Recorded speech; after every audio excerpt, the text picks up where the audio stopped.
בר מצווה, בת מצווה. מה זה להיות בר מצווה? בר מצווה פירושו להיות מחויב במצוות, להיות ראוי לקיים מצווה. היהדות קבעה איזשהו גיל. יש גיל 13 לבנים, 12 לבנות. לפני הגיל הזה היהודי איננו נחשב כאישיות משפטית מבחינת חיוב המצוות, ומכאן ואילך הוא נושא בכל האחריות לקיום המצוות, כולל הסנקציות על עבירות. נשאלת השאלה, הרי בני נוח ניצבו בשבע מצוות, מהו הגיל שממנו בן נוח מחויב במצוות? מתי הוא בר מצווה, או מתי היא בת מצווה? שאלה זו היא קרדינלית מכל מיני סיבות. למשל, כאשר יקומו בתי דינים בבוא הזמן, בתי דינים שידונו על פי שבע מצוות בני נוח, אז תשאל השאלה, מהו הגיל המחייב מבחינה משפטית?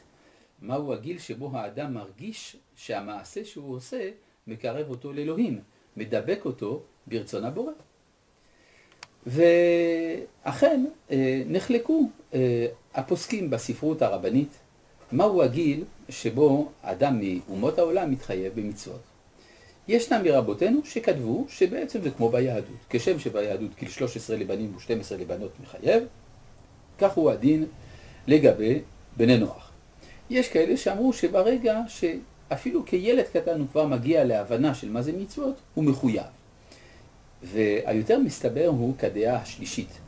הדעה של אחד מגדולי היהדות, הוא הרב קוק, מלפני 100 שנה, שקבע שהדבר הזה משתנה לפי כל חברה וחברה. חכמיה של כל חברה וחברה יקבעו מהו הגיל המתאים לקבלת המצוות. והאמת היא שיצא לי להישאל על ידי מספר קהילות של בני נוח בעולם, ואני עניתי בצורה שונה לפי הרקע התרבותי. כאשר נשאלתי על ידי בני נוח סימפטיים ביותר מאיי הפיליפינים, מהו הגיל שבו האדם הוא בר מצווה, אני עניתי אצלכם בגיל 14, 15. כאשר נשאלתי על ידי אנשים מקנדה, אמרתי גיל 17. הבגרות הנפשית של אדם בעולם המערבי הרבה יותר מאוחרת מאשר בעולם המזרחי. בעולם המזרחי כבר האדם הוא בוגר, אפילו יכול לפרנס את משפחתו בגיל צעיר מאוד. האדם כבר לוקח אחריות על החיים. ניתן לומר שכאשר מבחינים שאדם הגיע למצב שהוא יכול לקחת אחריות על חייו, והדבר הזה יכול להיקבע על ידי ועדה שתבחן את התבגרותו הנפשית, התבגרותו הפיזית, יכולתו לעמוד במטלות, אז ייקבע שהוא בר מצווה, או שיקבע איזשהו גיל שבאופן ממוצע הוא המתאים לאותה החברה. מה עושים ביום הבר מצווה? ביום הבר מצווה ראוי לעשות מצווה. לראשונה מצווה באופן מחייב. למשל, אחד הדברים הבולטים מאוד אצל היהודים שמניחים תפילין, זה שביום הבר מצווה הילד, הנער, מניח תפילין. אמנם הוא הניח לפני כן בתור תרגול, אבל כמצווה זה ביום שבו הוא מגיע לגיל 13 שנה ביום אחד.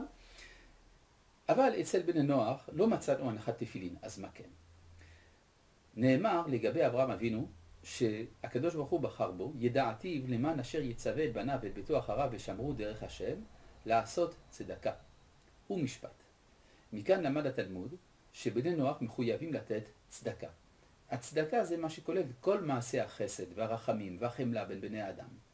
מן הראוי אם כן לארגן או לאותו נער או לקבוצה של נערים ונערות יום של עשיית מעשה טוב, מעין מה שעושים בתנועת הצופים שצריך לעשות מעשה טוב פעם ביום.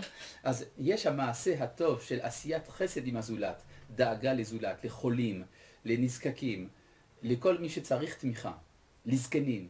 באותו יום מארגנים באופן מסודר וטקסי איזושהי עזרה לזולת, מעשה של האכלת עניים למשל וכדומה מזה.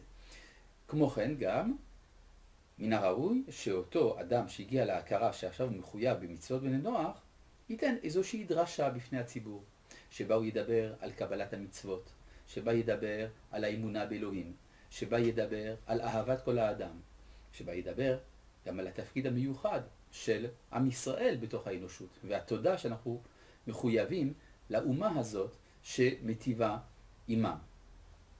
כמו כן, אם כבר, אז מדוע לא לעשות מה שמקובל בבר מצוות? להביא מתנות לילד. אתם יודעים כמה שילדים אוהבים את הבר מצווה כשהם חושבים כמה מתנות הם יקבלו? כמה סוכריות יחלקו בבית הכנסת? אפשר גם לעשות איזושהי סעודה, איזושהי פעילות, אפילו בטבע, אם זה בקיץ, או בתוך הבית, אם זה מדובר בחורף. אני מציע לא להוציא יותר מדי הוצאות על הדבר הזה. לפעמים יש איזו נטייה להרבות בלוקסוס, והדבר הזה איננו ראוי למידת הצניעות שראויה לאדם כלפי אלוהיו.